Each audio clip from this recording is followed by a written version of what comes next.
Bang! Yeah, 713, no 7 this league, throwing rocks at the backboard.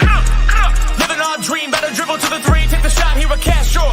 And we don't even care what you say, we ain't scared of the hate, get a win in this last more.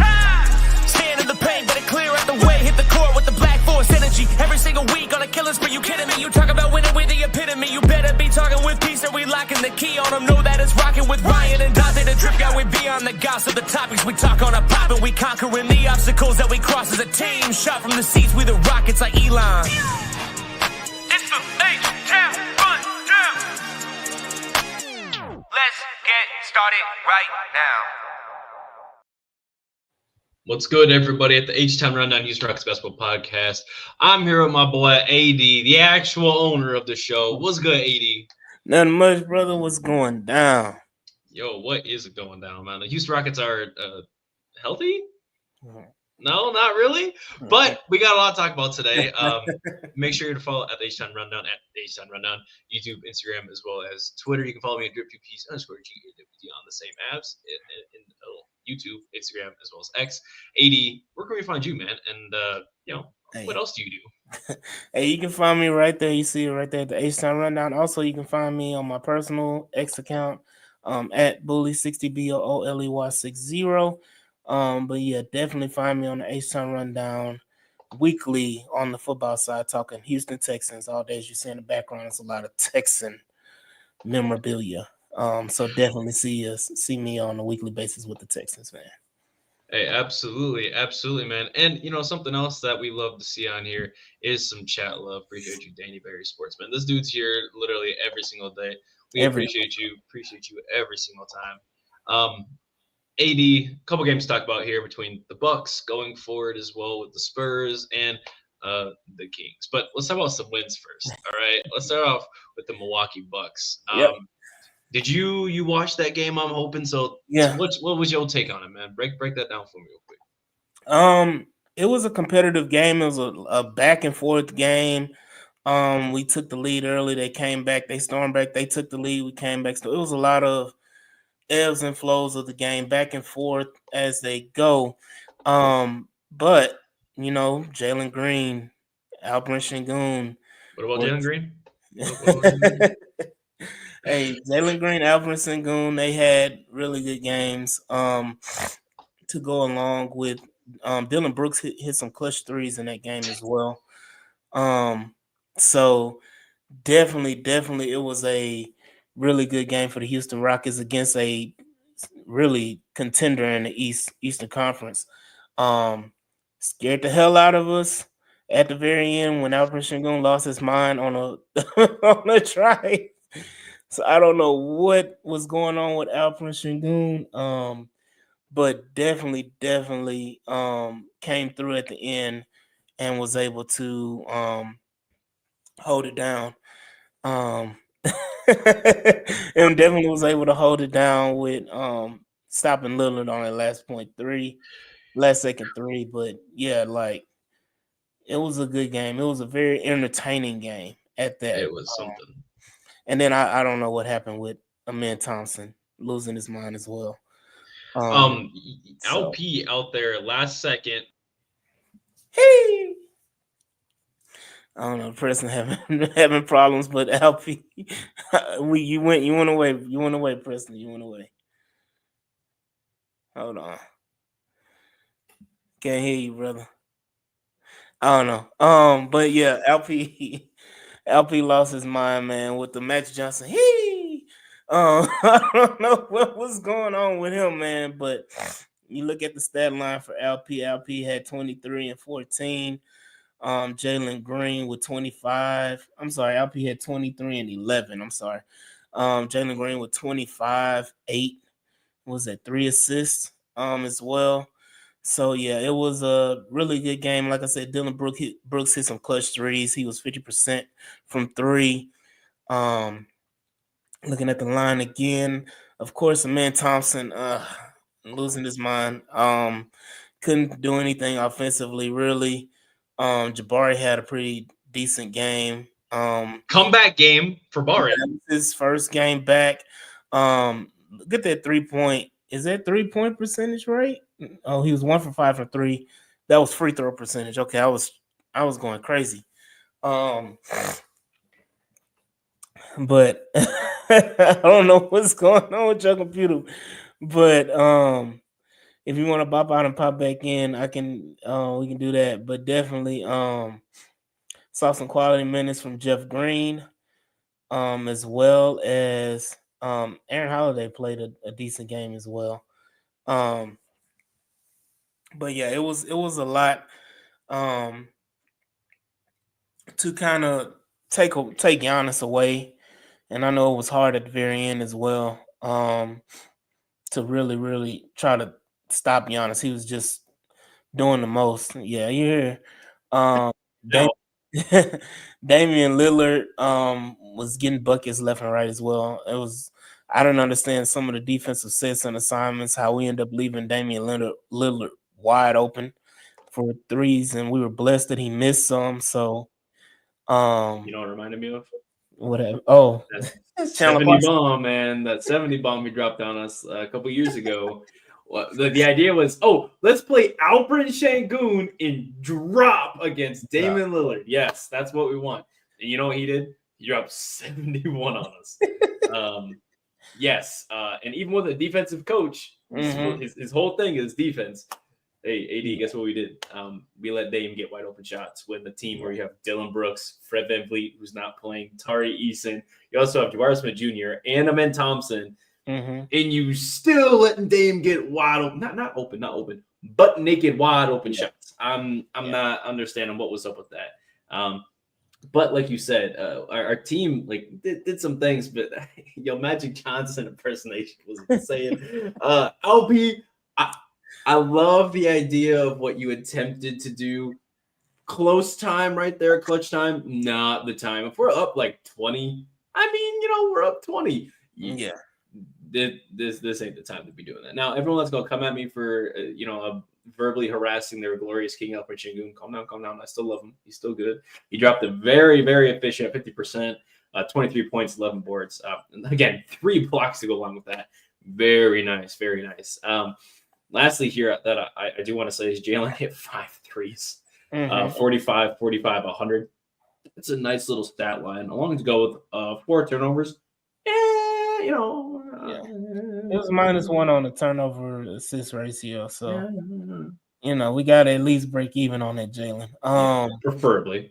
Yeah, preferably. But he's walking with 8 rebounds out of that too. So this is the thing, and I think you talked about it, and we talked about it multiple times, is that Jalen goes as long as his 3 ball goes. Yep. That is his key to victory. If Jalen, I gotta find a stat of if Jalen hits 3 or 4 more threes in a game, what is the Rockets record? And what is his stats like as far as like average points per game and everything, if he's hitting 3 or more threes a game. So I wonder what our win percentage is when he hits 3 plus threes a game. That is a stat that we gotta find, because I honestly believe if Jalen Green is hitting his threes, if he's hitting like we see right now, if he's hitting at a 45% clip, Jalen Green is dominating the game, and he's having a very, very efficient, productive game. I think Jalen, is that right? He was -6. He was -6 in this game. He played minutes with Jock Landale, Aaron Holiday, a little bit there too. So I don't know if I need to rant on Ime Udoka, because some of his lineup choices and selections blow my mind. Jayshawn Tate played 1 minute and 40 seconds in this game, and if I'm not mistaken, he was in that lineup with him, Aaron Holiday. It was Amen Thompson, Jeff Green, and was it Jeff Green? I thought it was Tari Eason. Jeff Green was out there for a minute. It might have been Tari Eason too, but Jeff was out there for 11 minutes. But I think this lineup was like Jock, Tate, Holiday, Thompson, and Tari Eason. Like, you high, bro? I don't talk about Ime. Exactly, Ime. Yeah. Tate probably is always high. But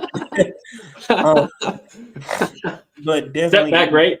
Yes, man.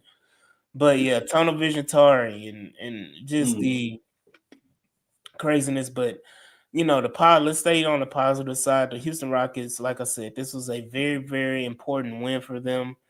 I think their record, they've only lost, 4 games total this whole season against playoff teams? No, we lost 3 times, 2 or 3 times against Golden State, right? I mean, at the time, Golden State was technically yeah. out. What I can say is we do have 1 win against every single team. That's a statue. That's in the playoffs. Yeah, at least we're the only team to do so right now. And that's and not just in the playoffs, but literally the top 20 teams or 19, not including us, but of the 19 play-in and playoff teams, we've beaten every single one of them on the east and west side. So that is, very important. Of course, you have the games going back, like the Boston game, Min Thompson game winner. Got the Cavs, we beat them back to back. That's when the stretch when we were like, oh, holy shit, we're coming on. Like we're making a move. And then we lost 6 straight. Yeah. And here we are again. We lost 2 straight, if I'm not mistaken. Well, no, we beat Milwaukee like this game, and then we beat the Spurs.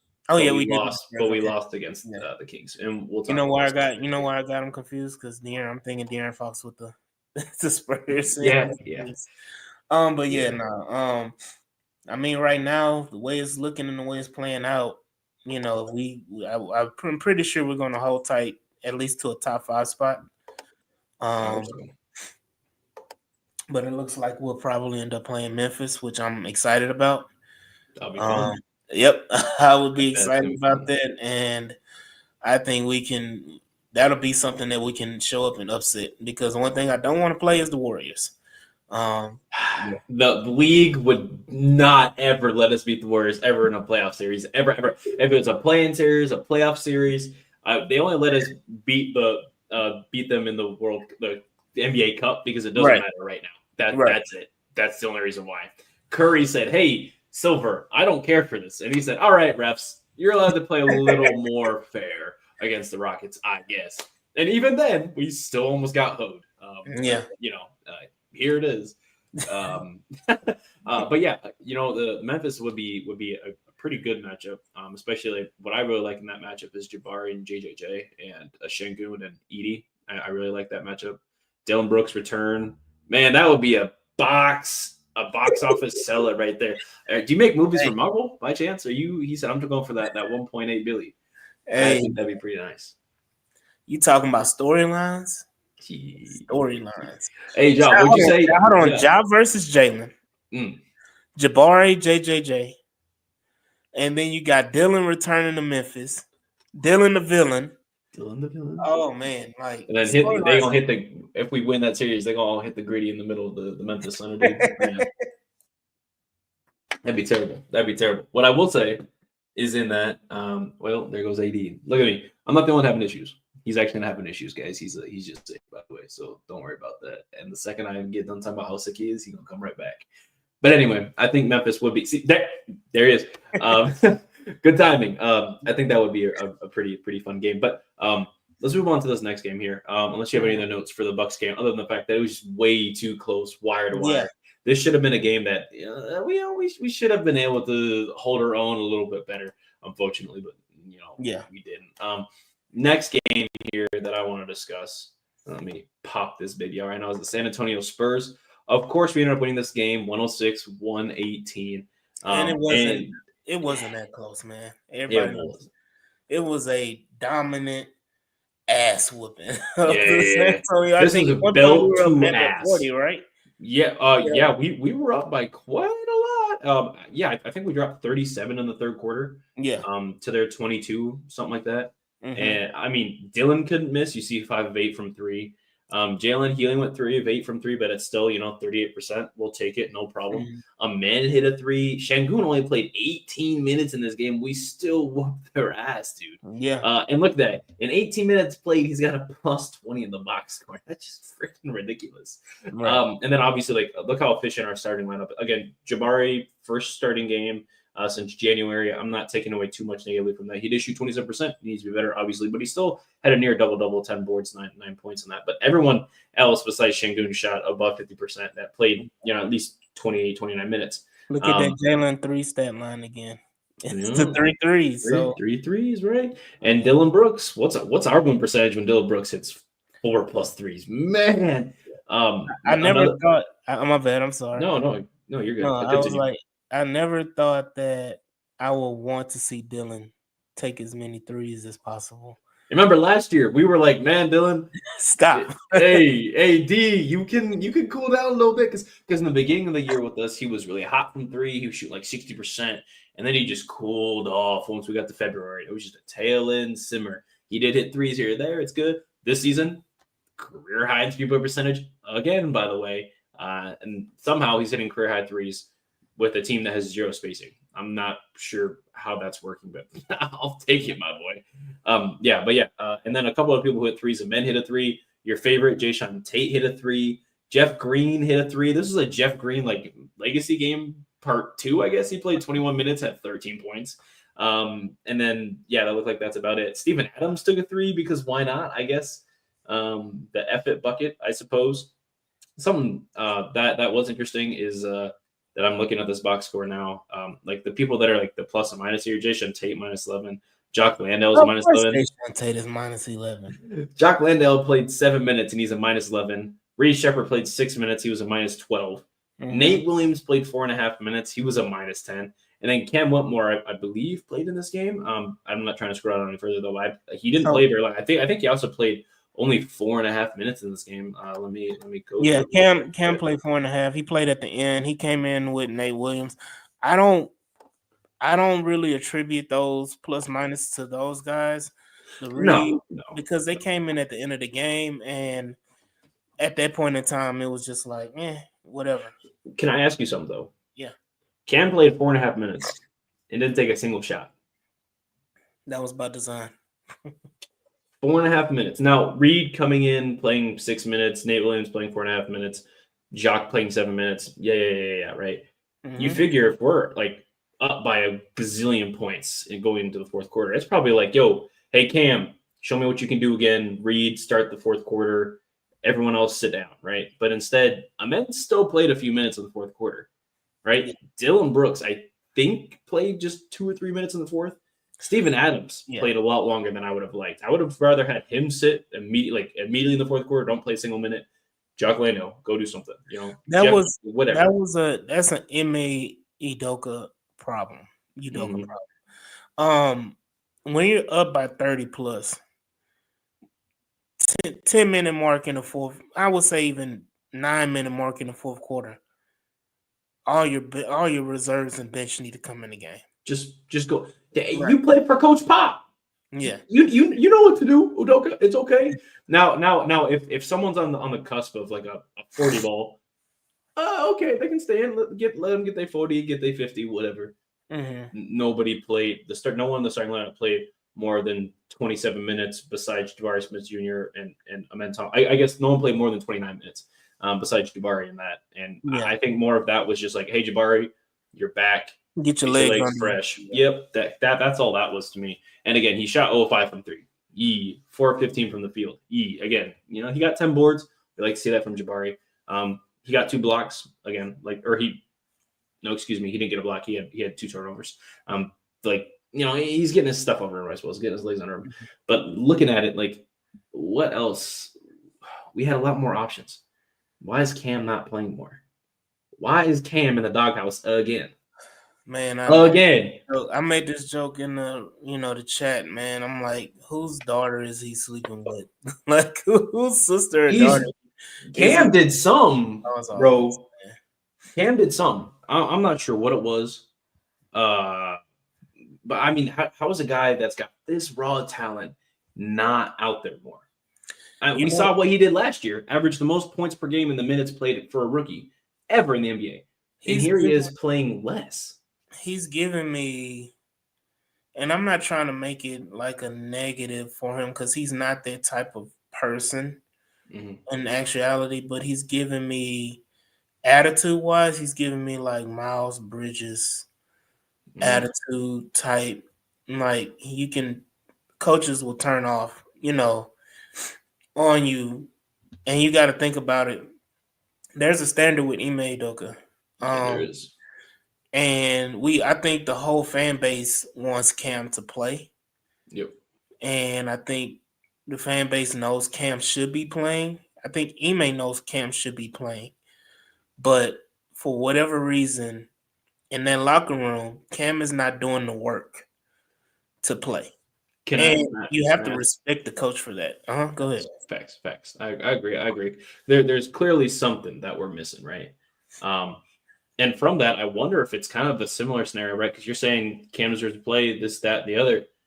Maybe it's a similar scenario with KJ Martin, where his dad is saying, yo, he should be a starter. No, KJ, you should not be a starter. No. You should not play over Tari Eason. You should not. But regardless, right? His dad got in his head. He got all big-headed, went to Philly, didn't do anything, got dropped. I'm pretty sure he played for the Clippers. Correct me if I'm wrong. Or is that must just be KPJ? But Martin went all the way to Philly, a playoff team. He said he wanted to be for the playoffs. Didn't do anything over there, and now he's playing for the who? Shit, I don't know. He's been traded like 2 or 3 times already. Exactly right, and he's starting for them, but they're not winning games. Who is he playing for real? I think it's the Kings. Correct me if I'm wrong. No, because we just played the Kings and I didn't see KJ. Yeah, I think he's playing. No, he's not. What am I thinking? I don't know who he's playing for right now. But he's playing for someone that we just played recently. It was kind of like a return game. But regardless, guys, don't listen to me at all. He's with the 76ers. He's still with the Sixers. Is he still with the Sixers? Yeah. Man, that sucks. Sucks to be over there because that's a whole. No, I'm sorry. He's with Utah. Yeah, that's what it is. I knew it because he had that dunk on Operation Goon. Yeah. But we don't talk about that. Anything bad that happens to us actually didn't happen. It was an accident. But yeah, I mean, like other than that, like he's not playing for any winning teams, right? And that kind of seems like the same attitude issue that Cam Whitmore is experiencing, right? Someone is in his ear telling him something, or he's telling the coach something he probably shouldn't right now, is how I think it is. Because I look at Cam, like as a player that we see on the court, and I do ask myself, like, dang, this guy could be really good. He's got all the talent right there. He could be an elite defender, right? You look at him, 6'8", lengthy, pretty good. Same, not going to say the same, but similar build to Paul George when he was in Indy, right? Near same set of skills, a solid rebounder, not going to pass that ball if he's got it. A great dunker, a powerhouse dunker, a great shooter, and a off the dribble shooter too, pretty solid. Looking at this guy, you see how is he not on the court? And like you said, I think it's just going to chalk it up to attitude. Yeah, and I don't think like I said, I don't want it to be confused because Cam Whitmore is a good person. Because a lot of times when fans hear he has a bad attitude or, he's, struggling or whatever with the locker room, people just attest to him being a bad person in general. Cam Whitmore is a great person. It's just, I think the competitiveness in him is reflecting how he's approaching the game and the team as far as him getting on the court. He's pissed off. He wants to play. He probably feels like he's better than, a good portion of players. Which is fair. Yeah, I feel like anybody in the NBA comes in thinking, I'm better than this person at least, no matter who it is, right? Anyone who enters the league, they can be as humble as they want. But if they're like, yo, bro, I want you to go to Jeremy Lamb. You're like, oh, I can claim Jeremy Lamb, no problem. And then he busts your ass in practice, and you realize, oh, hold on. Or if you're like Kyrie Irving, right? and you say, "Oh, cool, you got a guard," and then you cross up all of Team USA. You cross up your teammates. You tell yourself, "Yo, I should be starting. I need to be starting right this second." Cam Whitmore, Brandon said pause. Cam Whitmore probably whooped some ass in practice, low key, and said, "Man, I'm busting this dude's ass." Pause. Why am I not starting, or why am I not playing over him? Right. I mean, you gotta look at it right now. Like, I'm pretty sure he's like, and I hate to keep bringing up Jayshawn Tate, man. Like as much. Tate's the hardest worker in the gym. Yeah. You saw his 3-ball. He's been working on his 3-ball. He's a good sniper now. He's a good corner shooter. So, and I said this before, man. Jayshawn Tate is the alpha blue of the Houston Rockets right now. I just feel like Jayshawn Tate is an enigma. He's one of those guys where you're like, damn, he doesn't need to play, but he does just enough to play. Yeah, that's fair. And it's like, it's irritating because you feel like those minutes can be going elsewhere. To a reshipper like Aaron Holiday. Aaron Holiday can give you a game. I forgot which game it was where he went crazy and kept us in the game. I think we still lost the game, but he kept us in the game. Then he ended up having like 20-something points that game. Probably his best game of the season. He does just enough to play, but in all honesty, those minutes should be going to like a reshipper. Jayshawn Tate is the poorest of poor man's Marcus Smarts, and I think Ime Udoka sees that. Like, oh, he's like if Marcus Smart was working at McDonald's, we need to keep him.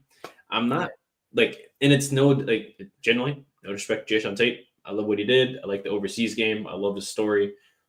But like we said, if we could have got 2 second rounds for him, and then last summer we could have got PJ Washington or Daniel Gafford for a couple seconds in, I don't know, like Aaron Holiday and Jock Landale. Why didn't we do that? If we're trying to make win now moves, and I'm all for like keeping the core together, right? I'm still all for that, of course. I do believe in that.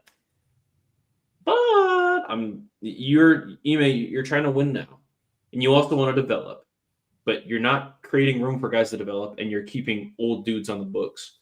What are we doing here? Yeah. I would have can you imagine Daniel Gafford as a backup center? Shit. That'd address our backup center move right there. Steven Adams could play every 5th night. I love Steven Adams too. I love Steven Adams too, but now you make Steven Adams movable. Yep. How much could you get?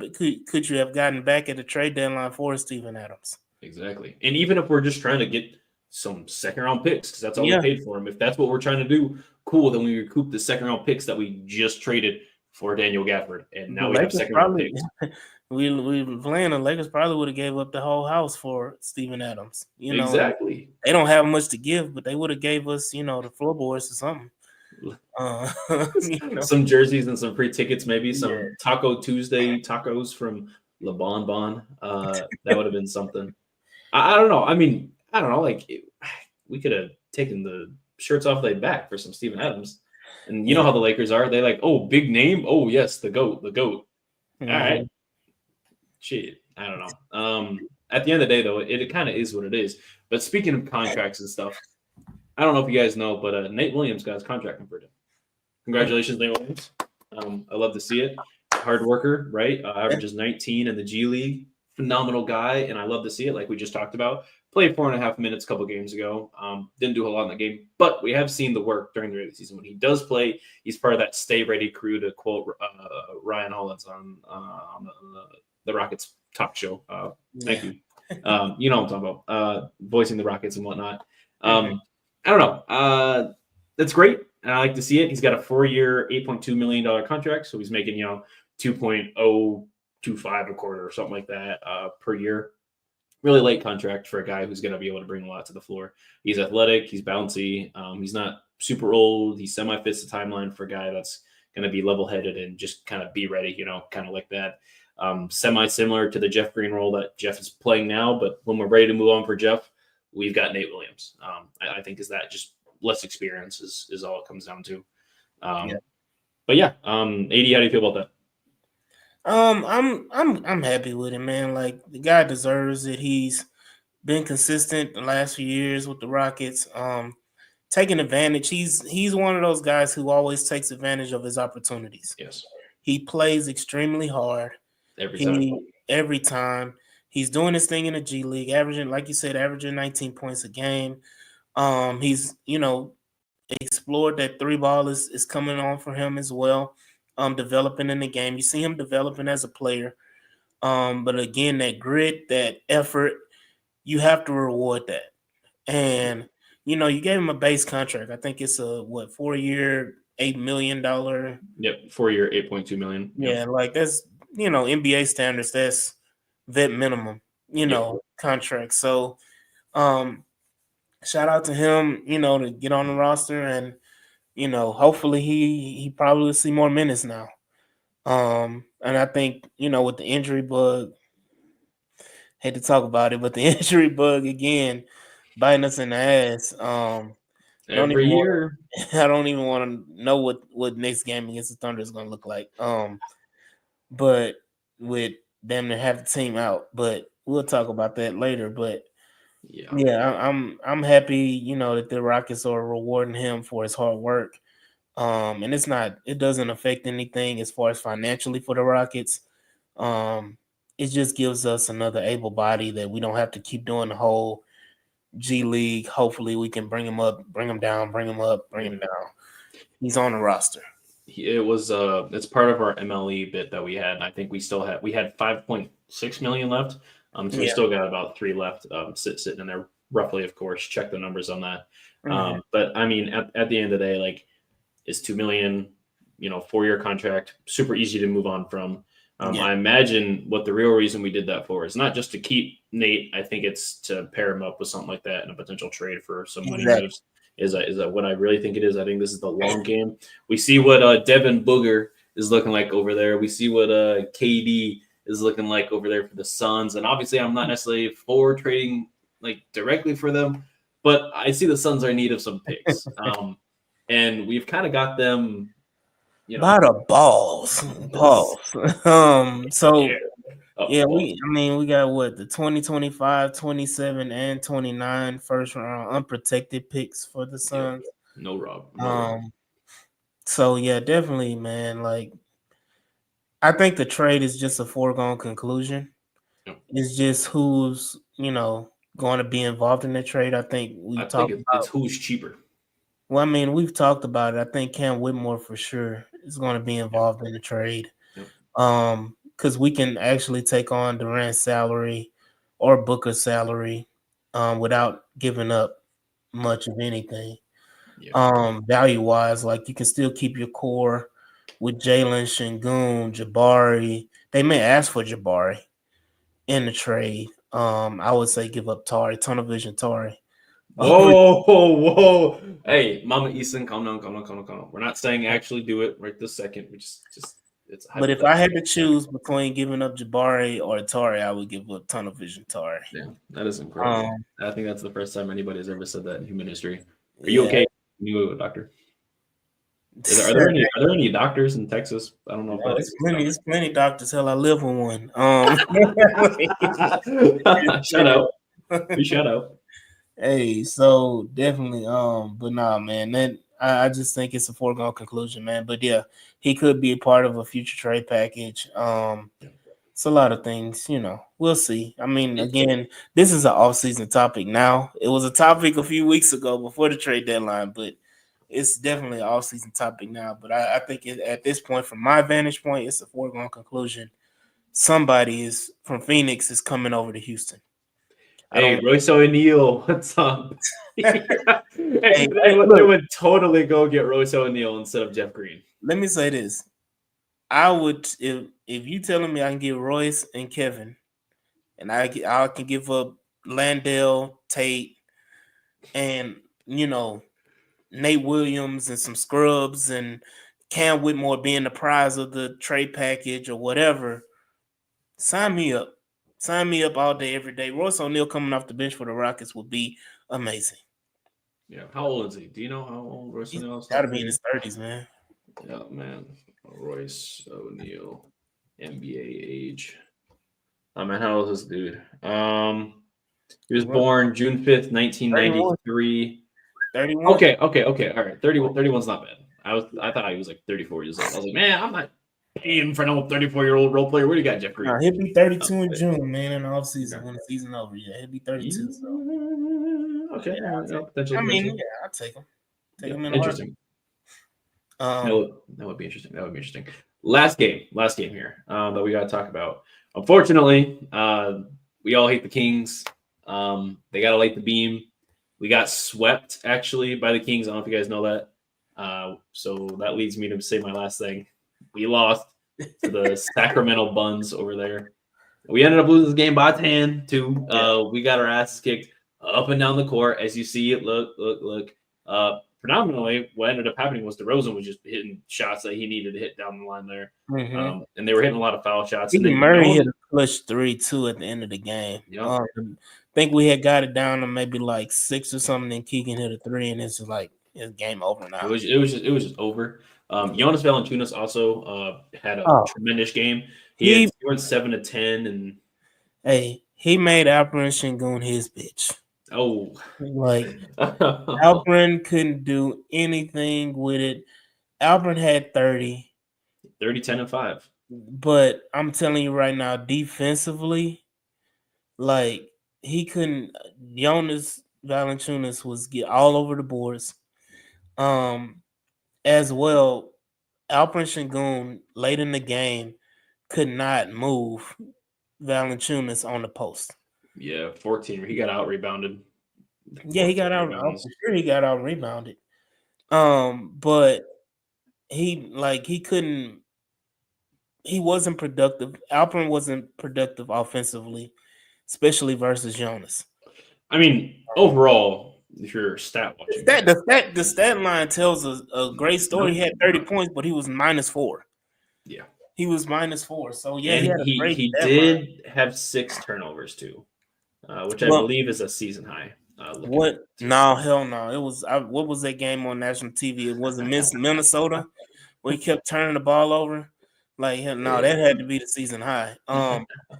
But for sure, Alperen Sengun gets in these pickles, especially when his move set is, denied via double teams or triple teams, or you just have a strong post defender. He doesn't have a lot of counter moves yet.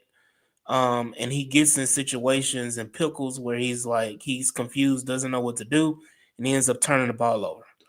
And that happens quite a bit. And that I wish the Rockets would pivot in those situations. If Alperen Sengun, in those situations, he's turned the ball like 6 turnovers. After the 3rd turnover, I'm not running my offense through you, Alperen. Alpy, I'm not running my offense through you. Or at least for a few possessions. So that way you can I'm saying, get your shit together. I'm saying, you saying a few possessions. I'm saying, like, if this is happening in the first half, we'll come back to you in the end of the 3rd, 4th quarter. We'll see. Yeah, yes. But I'm not running the offense through you consistently time and time again. And that goes back to, who, the head coach. That you're stubborn and you're gonna keep saying beating down the damn block in the square peg in the round hole, and you're beating it down with a hammer, saying it's gonna fit. Yeah, some edges are gonna be tore off to get in there, but it's gonna fit in there. It's gonna work. Yeah, it's gonna work. But yeah, I think this was Fred's first game back. Look how well he played. He got to play a whole 35 minutes. Woo! 3 points. -10. Yeah. He hit 1 3. I thought it was gonna be Fred time because he was I think he was 0-5 to begin with, and then he hit a 6 shot. He was 1 of 6, and it was a 3. And I was like, oh, okay, hold on. Is this where Fred decides to do his magical 4th quarter run? I was like, oh, okay, hold on, Fred. And then you know what he did, guys? You know what he did? He just played like ass for the rest of the game. Yeah, I mean, he got hurt first play of the game. Yep. Played through it too. He should have just sat down. We should have just gone through what was working with him and Thompson. But again, in this game, even Amen was shut down, which I don't know how you shut down Amen and his athleticism. But the Sacramento Kings did, and teams are gonna watch what they did against Amen. Yeah. 3 of 10 is incredible. Dylan Brooks, like I don't think he played as bad as the stats say, particularly. He just wasn't hitting his usual shots. Like, he took 8 threes, he only hit 2 of them. The other night he took 8 threes, he hit 5 of them. You know what I mean? Mm-hmm. But then out of that, Jalen was the only one that was like mildly consistent. He had a poor first quarter, and then after that, he shot total of 45, 40, 100. Not much more you could ask for from the stat line. This goes to defeat our point about the 3 threes or more. He had 4 threes, but again, for Jalen to score, and I hate to say it, Jalen has to hit his 3 ball. And that's the consistency part. I think all 3 games he had over 20 points, if I'm not mistaken. Yeah, he did. Yeah, he had 21. So, did he have 20 against the Spurs? Yeah, he had 21 against the Spurs. Yeah. So, and I know he had 25 against the Milwaukee Bucks. So, that's the consistency that we're looking for. With Jalen, Jalen has to hit the 3 ball, has to be more consistent with the 3 ball. I think he has been. 40, yeah, he's been better. He has been these last 3 games for sure, stat wise. So, got to keep it up. I just think this game just got away from the Rockets. I think the back-to-backs has worn the Rockets out. Yeah. I think it was like 4 straight back-to-backs. It's just, at this point, you get a break. You need to reset. You play on, what's they play tomorrow? Yep. Before you talk about that, last thing I want to mention, Şengün and your free throws. Şengün and your free throws, bro. You get to the line, you hit your shots. You get 17 free throws, and you hit 10 of them. You ain't Shaq, all right? You're not Shaq. You shoot the ball. You got a good touch around the brim. That's kind of like the whole thing. Hit your free throws, please. Okay, hang on. I'm about to touch on it. I got something to say. Hold on. But people are saying that they guesstimate Şengün, like in his prime, being this 75%, 80% free throw shooter. Do I think he's going to hit 80%? I don't know. 72, 73, 74, 75%, I think is achievable. Right now, this game would have been great in momentum shifting. If he hits 14 free throws in this game instead of 10, I think that puts the pressure more on the Kings, and we deal better, or at least numbers have shown this season, right? We have the most wins in clutch time, which means, close game, under 5 minutes left to go. We have the most clutch wins in the league. And this is a game, if we could have just been a little bit closer, I think we turn it on, we hit most shots. Obviously, it's not entirely up to on Şengün. I'm not putting it all on Alperen, but I am saying you are the all-star of the group, right? You are the all-star alpha, whatever you want to call it. You went there. You and Amen did both. Amen went there for a different reason, but you went to the all-star game. You were selected to play for the all-star team. You cannot get shut down by Jonas Valanciunas every year. And he dropped, like you said, he had 30, 10, and 5. Like, yes, the numbers are going to say, like, yeah, that's great. Bro should have 40 in this game. Yeah, it's one of those. It's one of those games that the stat line looks amazing, but when you go back and watch him, like, again, 10 points came from the free throw line. So, somebody's time to go to bed. It's like the stat line is deceiving on that one, but Alperen Şengün, whatever prayer you're saying at the free throw line, I know this may be sacrilegious. Get rid of it. Get rid of it, or say something else. Find another prayer to say that'll help you at the free throw line, because right now you've been struggling mightily for a while. With the free throws, I think really most of the season you've been struggling, especially late in games. You've missed a multitude of free throws in crunch time, clutch free throws. You've been struggling mightily. Yep. And it's not. You want to guess what his free throw percentage is this year? Hang on. What do you think his free throw percentage was last year? Last year probably was 70 in the 70 range. Okay. This year he's probably low 60s. Okay. He is actually shooting the exact same percentage he shot last year at the free throw line, which is 69.3%. It doesn't seem like it though. It's deceiving. I watch the games, and it seems like when he's missing the most free throws, it's when we need him to make them the most. Now, I'm posing a question to you because I'm playing devil's advocate. Everyone watching, appreciate you watching. Please don't leave when I ask this. I'm not coming towards Şengün. All right, pause. I'm just asking a basketball question. All right. Do you think Şengün isn't clutch because he continues to miss clutch shots and clutch free throws? Yeah, during the times we need him to make these shots. They're back-breaking misses too. Şengün is definitely not a clutch player at this point in time in his career. He may get there, but at this point in time, he is not. He has so many mental lapses, and I'm not just talking about at the free throw line, but again, we go back to the Milwaukee game. That was a stupid ass play. Like don't do that. Don't make that play like in crunch time. Like you have to realize time and place, and I think he gets lost in that. I think he can be. I just think right now he's not there mentally. He's not there. I don't think he's mature enough. Yeah, I don't think he's mature enough at this point to handle it. Again, we will see what time will tell. But right now, no. He's definitely, and that's the Achilles heel with the Houston Rockets right now. They don't have anybody that they can put in the clutch right now. Honestly, and maybe you can make an argument, but Jalen has been the fourth quarter guy, dude. Even when we're looking, and I'm not going to say as much as the first 2 years, but this year especially, I can recount at least 12 games off the top of my head where Jalen has been like, hey, like this fourth quarter, I got to turn out. Now we've had games where we needed him to hit shots, but he was shooting poorly all night. I'll give you that. But if he's been mid throughout the game or better, and we get to the fourth quarter, he hits the shots. Right? At one point, he was leading the league in fourth quarter points. And then on top of that as well, like to also add to your point of us not having a specific clutch guy, I think it's more of a product of the communist offense of everybody eats. Everyone gets a shot to be clutch. Everyone gets a turn instead of like, hey, Alprin, go do your James Harden rip through and get to the line. Yo, Jalen, you are like a top 4 athletic person in the league right now. Use your athleticism. Hey, Amen, can you break this dude off for me real quick? Pause and get to the basket. You know what I mean? Like we have.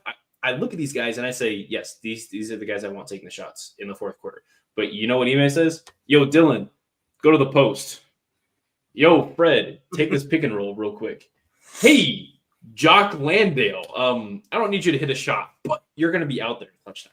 Yeah. What are we doing? Yeah, that style of offense creates the tunnel vision Tari. Yep. You know, that creates. It's finally my turn to shine. Yeah, I'm going to just go balls to the wall and go crazy and not play smart basketball, not play team basketball, I'm play selfish basketball because of I don't get the opportunities that I feel like I should. And or adding on to that, I don't mean to cut you off, but adding on to that, I think it's not just I don't get the opportunities I think I should. It's I think I deserve this opportunity because everybody gets a chance to have that opportunity instead of knowing your defined role. Exactly. And I think that's the problem. And I think that's the difference between us and OKC because OKC is in a similar situation that we're in, had a lot of high draft picks, a lot of young talent.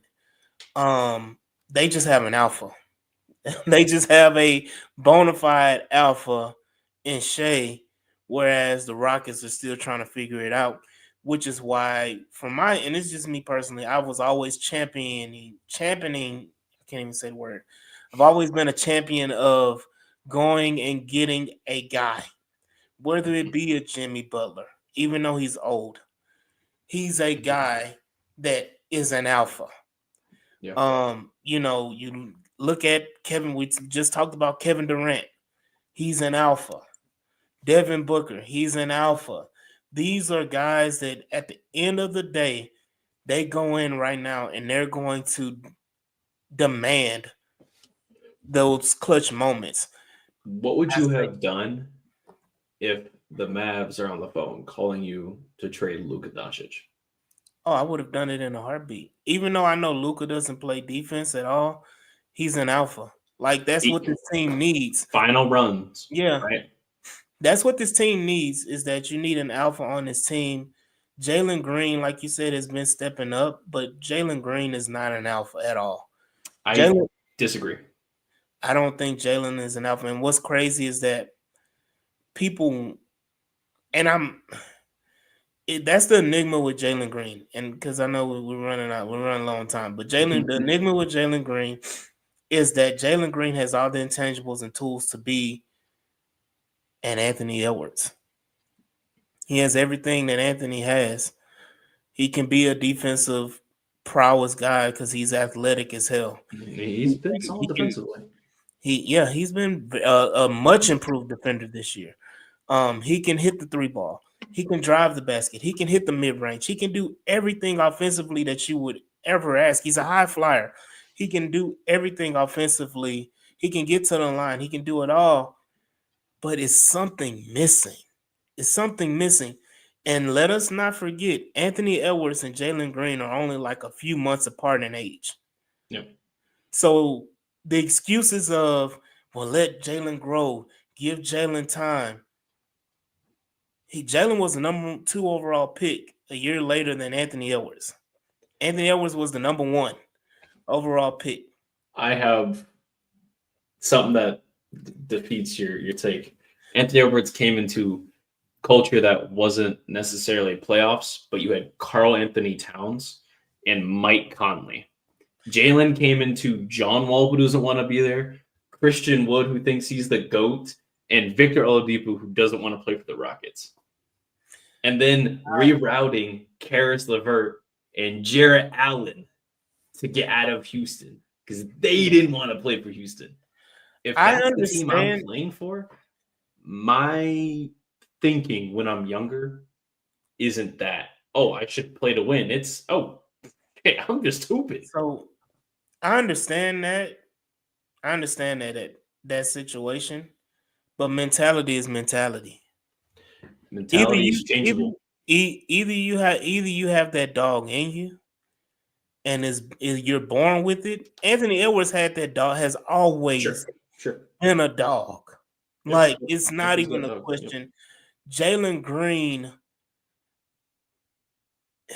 it's almost like I think his dog is held back, bro, with this offense. I won't lie to you. I really do. I think a part of it is with Silas's offense, it was not necessarily everybody eats, but everybody gets a shot. Do your own thing offense, right? Ime's offense is Dylan Brooks gets to take 20 shots a game sometimes, right? Why is that? I lean on my Vitz type of guy. That's Ime. Yes. Ime doesn't trust anybody hardly. And I can tell you right now, the 3 guys that he trusts wholeheartedly, like he would, it's funny. I was like, he would trust him with his girl butt naked, laying in the bed. Like Fred VanVleet, Dylan Brooks, and Jayshawn Tate. Yeah. Why is Jayshawn Tate? That just irritates me, man. Because like you're not wrong either. No, those are the 3. Those 3 guys he trusts with all his heart. He would bend over backwards. Bro, he's working for Fred VanVleet to go 1 of 8 in. Bro, no, I don't get it, man. I don't get it. But hey. I do want to bring up before we run out of time here, right?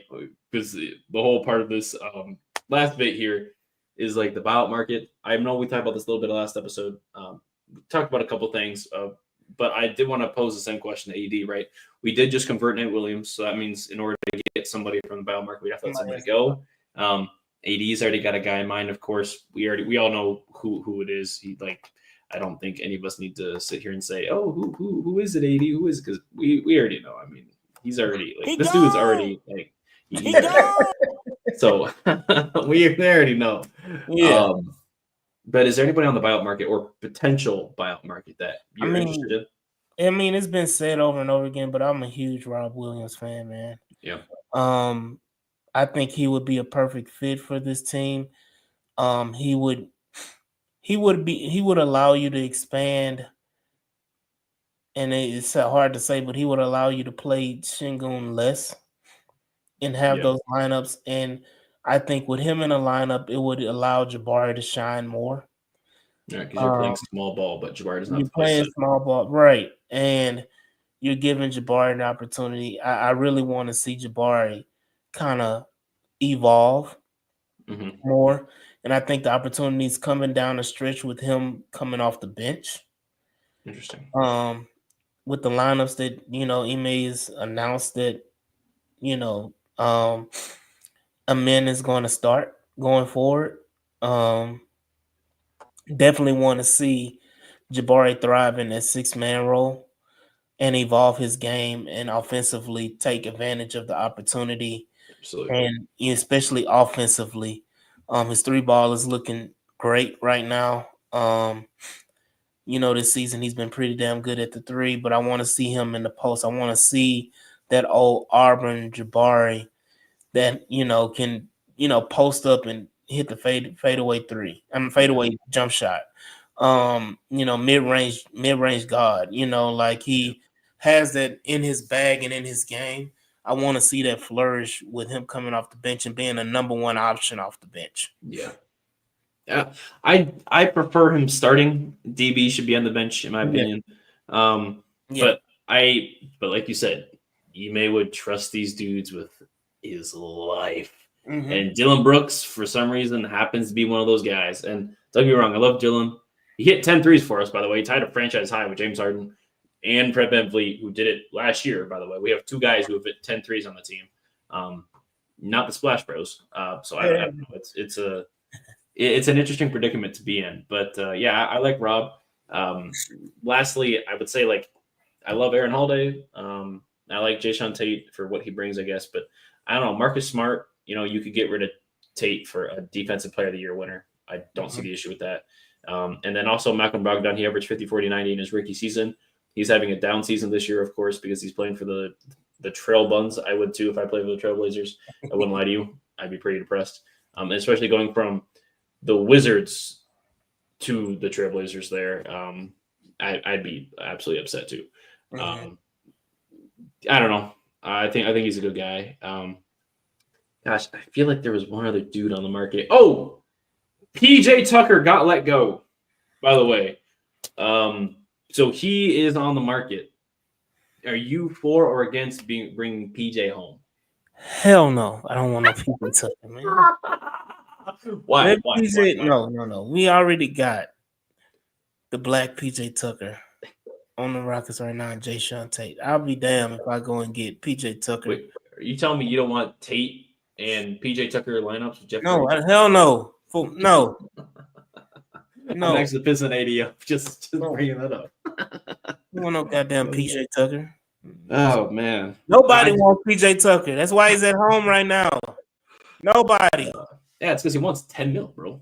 If he was willing to do a vet minimum, you're damn near 40. You're not getting no damn $10 million. The fact that Philly signed him to that contract, I can't believe that. They signed it to him for James Harden.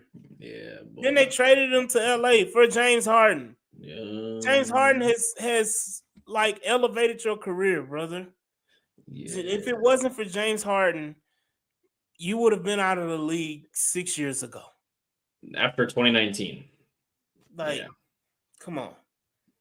Whose idea was it to start PJ Tucker at starting 5 to play against Anthony Davis, LeBron James, Joel Embiid, Nikola Jokic, down the list there? Whose idea was that? Mike D'Antoni, appreciate what you did for Houston. Your brain, when it comes to defense, pretty small. But with that, AD, I think that's all I got, man. You got anything else for us? Nah, man, just pray for us against the Thunder. Seems like everybody's out. I think Amen, Fred. I think Jabari was on the list. Like Steven Adams. Steven Adams. I don't know where the hell his mystery ass injuries came from. I understand Fred. I may understand Amen. Şengün is also on there. Yeah, Dylan Brooks is on there. The whole damn team is on there. So we may see a starting lineup of Reed Shepherd. We may see Cam. We probably see Cam play. That's he only gonna play 5 minutes. You already know that. He only gonna play 5 minutes. But no, man, that's all I got, man. Just pray for us against the Thunder. Hopefully the Rockets can eventually one day in life, before the season is over, end up being healthy. We thought we were finally healthy, got everybody back to playing the game. Then we get our ass beat, and now everybody's hurt. The Kings beat us so bad, we have a third of the entire roster on the injury list. Bro, what? You know where to find us though. Follow H-Town Rundown at the H-Town Rundown on Instagram, so it's YouTube. Be sure to subscribe to the YouTube channel. Comment down below in this channel. Let us know who you want on the buyout market. I'm interested to see your guys' responses. So go check that out right now. And if you're not sure who's on the buyout market, NBA.com is a free agent tracker, so you could always check out who's been moving the fastest and moving around the league, the latest, especially over the summer and whatnot. So check that out. Check the teams out. Let us know. Comment Go Rockets down below. #liftoff, of course. AD, man, where can we find you at, brother? Right here on the H-Town Rundown, man. Y'all see me on Wednesday night with the football side, for the Houston Texans football side, when we do our live mock draft. But for sure, follow me on all platforms on the H-Town Rundown on TikTok, the H-Town Rundown podcast on Instagram, H-Town Rundown on Facebook, and H-Town Rundown on Twitter. So y'all go ahead and don't forget the htownrundown.org, the website as well. There you go. The website, guys. We're getting ready to put merch out on the website here soon. As you can see, we got hooked up with some pretty nice swag here. And if you want to get one of these two, be sure to check out the website and be ready for anything and everything that we're getting ready to bust out here soon. There was also the NFL draft that they did live last year as well. Probably the same this year. So be on the lookout for that too, for a chance to just stop by, say hi, and check out the NFL draft. That they do the best breakdown in the entire internet, by the way. I'm not biased at all. And be sure to follow me at drip2ps_GAWD, as well as X, Instagram, Twitch, and Twitter. Thank you for watching. Thank you for listening. Appreciate you guys. And that's it. Peace. Let's go. Oh.